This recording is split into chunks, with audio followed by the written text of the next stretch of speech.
بسم اللہ الرحمن الرحیم. ڈیئر اسٹوڈنٹس السلام علیکم.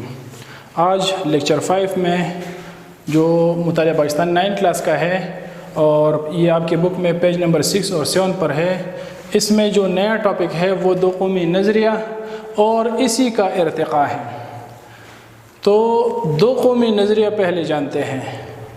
دو قومی نظریہ برصغیر میں دو بڑی قومیں آباد ہیں، یعنی دو قومی نظریے کے مطابق برصغیر میں دو بڑی قومیں آباد ہیں، ہندو اور مسلمان. یہ دو بڑی قومیں جو ہے ہر لحاظ سے ایک دوسرے سے مختلف ہیں، یعنی ان کا مذہب ایک دوسرے سے مختلف ہے. ہندو کا مذہب ایک ہے، مسلمانوں کا مذہب الگ ہے. ان کی عقائد بالکل ایک دوسرے سے مختلف ہے، کیونکہ آپ کو پتہ ہے کہ ہندو کئی سارے خداؤں کو مانتے ہیں جبکہ مسلمان ایک اللہ تعالیٰ کو مانتے ہیں. اچھا، ان کی ثقافت بھی مختلف ہیں، ان کی تہذیب بھی مختلف ہیں. ثقافت اگر آپ کو پتہ ہو تو رہن سہن کے طور طریقے، اس میں خوراک، لباس اور دیگر جو اجزاء ہے وہ ثقافت کا حصہ ہیں. تہذیب قوم کے لیے استعمال ہوتا ہے. وہ قوم جن کے پاس اپنا مذہب ہو، اپنا ثقافت ہو، اپنے فنون ہو اور اپنا ایک تاریخ ہو، وہ تہذیب یافتہ قوم کہلایا جاتا ہے. تو تہذیب جو ہے وہ ایک قوم کے لیے استعمال ہوتا ہے. تو تہذیب ان کا مختلف ہے، تاریخ دونوں اقوام کا مختلف ہے. یعنی تاریخ میں ہندو کا جو ہیرو ہے وہ مسلمانوں کے لیے ویلن ہے، لیکن مسلمانوں کا جو ہیرو ہے وہ ہندو کے لیے ویلن ہے. تو ان کا تاریخ بھی مختلف ہے. اچھا، ان کے جو فنون ہیں، چاہے وہ فنون لطیفہ ہے، فن تعمیر ہے وغیرہ، وہ فنون بھی ایک دوسرے سے مختلف ہیں. تو دو قومی نظریہ کے مطابق یہ برصغیر میں دو بڑی اقوام تھے اور وہ ان میں ایک ہندو تھا اور ایک مسلمان. ایسا نہیں ہے کہ اور اقوام نہیں تھے، دیگر اقوام بھی تھے، لیکن دو بڑے اقوام جو تھے وہ ایک ہندو تھے، ایک مسلمان تھے. اچھا، یہ اقوام، یہ جو ہندو اور مسلمان دو قومیں اس لیے تھے کیونکہ یہ ہر لحاظ سے ایک دوسرے سے مختلف تھے، چاہے اس کے عقیدے ہو، ثقافت ہو، مذہب ہو، تہذیب ہو، جو بھی ہو، یہ ان کا ایک دوسرے سے مختلف ہیں. دو قومی نظریہ کا قیام، یعنی دو قومی نظریہ کیسے قائم ہوا؟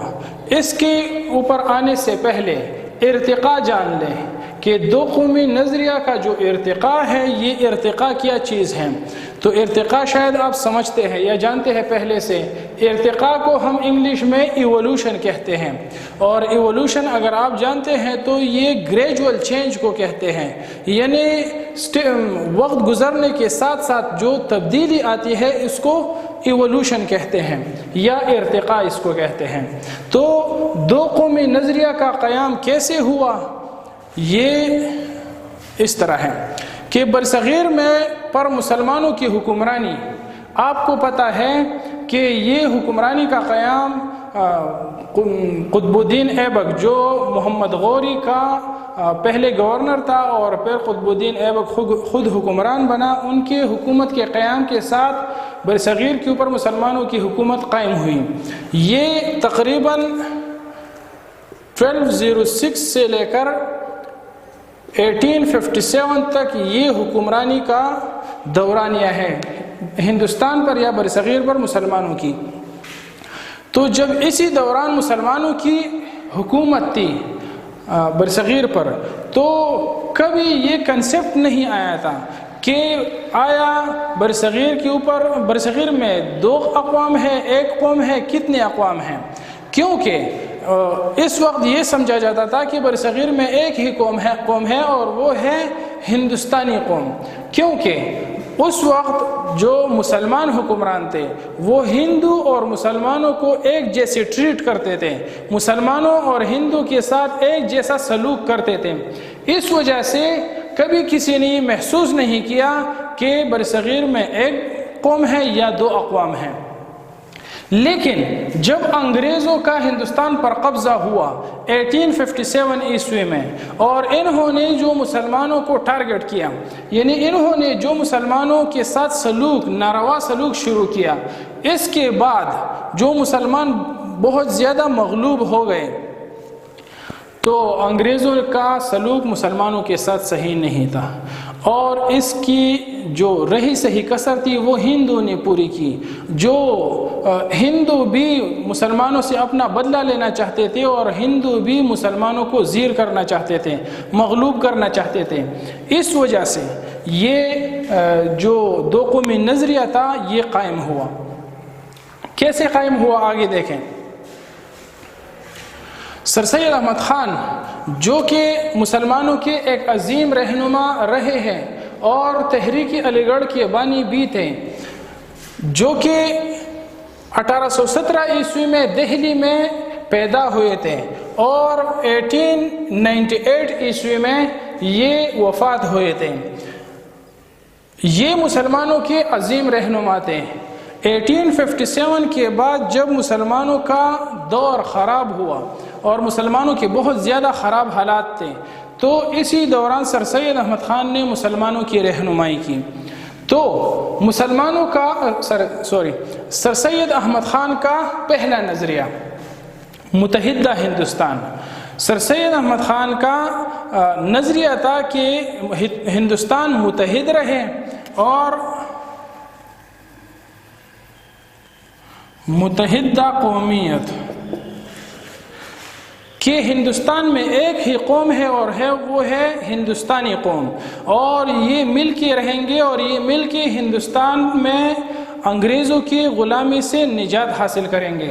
لیکن ان کا نظریہ تبدیل ہوا، کچھ عرصہ بعد جو ان کا یہ متحدہ قومیت کا نظریہ تھا یہ تبدیل ہوا اور ان کا دوسرا نظریہ سامنے آیا۔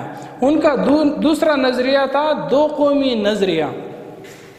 تو دو قومی نظریہ جس طرح پہلے میں نے آپ کو ایکسپلین کیا کہ سر سید احمد خان نے یہ فرمایا کہ ہندوستان میں دو بڑے اقوام آباد ہیں، ایک ہندو ہے اور ایک مسلمان ہے، اور یہ جو بڑے اقوام ہیں ان کی ہر لحاظ سے اختلافات ہیں، اس وجہ سے یہ کبھی ایک قوم نہیں بن سکتی۔ اور انہوں نے یہ بھی فرمایا کہ یہ دونوں اقوام زیادہ دیر تک اکٹھے رہ بھی نہیں سکتے۔ تو انہوں نے یہ دو قومی نظریہ پیش کیا۔ اچھا، اس دو قومی نظریے کی پیش کرنے کی جو وجوہات ہیں، وہ جو نظریہ تبدیلی کی وجہ ہے وہ یہ ہے کہ ہندی اردو تنازعہ 1867 عیسوی میں ہندی اردو تنازعہ، ہندی اردو کنٹروورسی سامنے آئی۔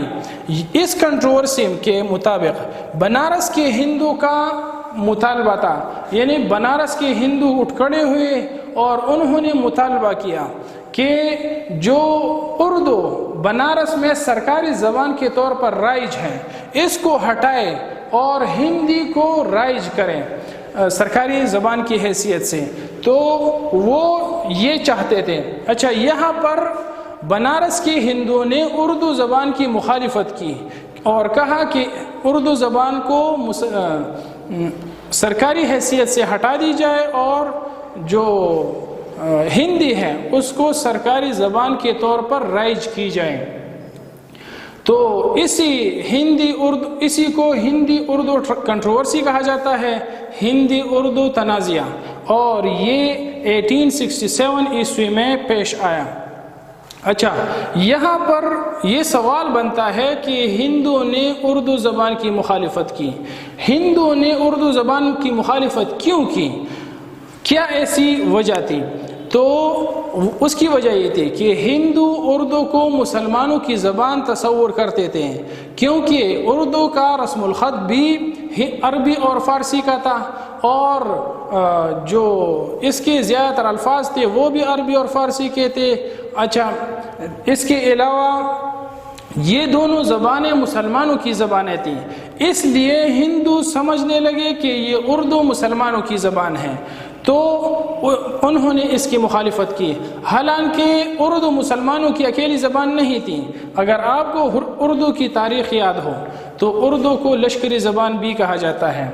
تو لشکری زبان اس وجہ سے کیونکہ یہ ہندوستان پر جب مسلمانوں کی حکومت تھی 13ویں اور 14ویں صدی عیسوی میں، تو تو یہ اردو اس لشکر کے مابین وجود میں آئی تھی. اس لشکر میں ہر زبان بولنے والے تھے, اس میں ہندو بھی زیادہ تھے اور ہندو کا کردار اس کی بناوٹ میں زیادہ تھا, لیکن چونکہ اس کا رسم الخط اور اس کے الفاظ یہ عربی اور فارسی کے تھے اور عربی اور فارسی مسلمانوں کی زبانیں تھے, اس وجہ سے وہ اسی اردو کو مسلمانوں کی زبان سمجھنے لگے اور اس کی مخالفت کی. تو سر سید احمد خان سمجھنے لگے, سوچنے لگے کہ جب یہ ہندو نے جو اردو زبان کی مخالفت کی تو یہ اصل میں اردو کی مخالفت نہیں ہے, مسلمانوں کی مخالفت ہے. مسلمان ہی کی مخالفت وہ کر رہے ہیں. اگر یہ مسلمانوں سے ریلیٹڈ نہ ہوتی تو ہندو اس کی کبھی مخالفت نہ کرتے. تو یہ اصل میں مسلمانوں کی مخالفت کی تھی. تو مسلمانوں کی وہ مخالفت کیوں کر رہے تھے؟ کیونکہ وہ مسلمانوں کو الگ قوم سمجھتے تھے اور ہندو کو الگ قوم سمجھتے تھے. تب سر سید احمد خان کا نظریہ تبدیل ہوا اور اس نظریہ تبدیلی کی وجہ سے انہوں نے دو قومی نظریہ پیش کیا. انشاءاللہ دو قومی نظریے کی ارتقاء کے بارے میں جو نیکسٹ ٹاپک ہے کہ مسلم لیگ اور دو قومی نظریہ, تو وہ اگلے کلاس میں پڑھیں گے. اس لیکچر سے متعلق آپ کا جو سوال ہو تو وہ آپ مجھ سے واٹس ایپ کے ذریعے پوچھ سکتے ہیں. Thank you.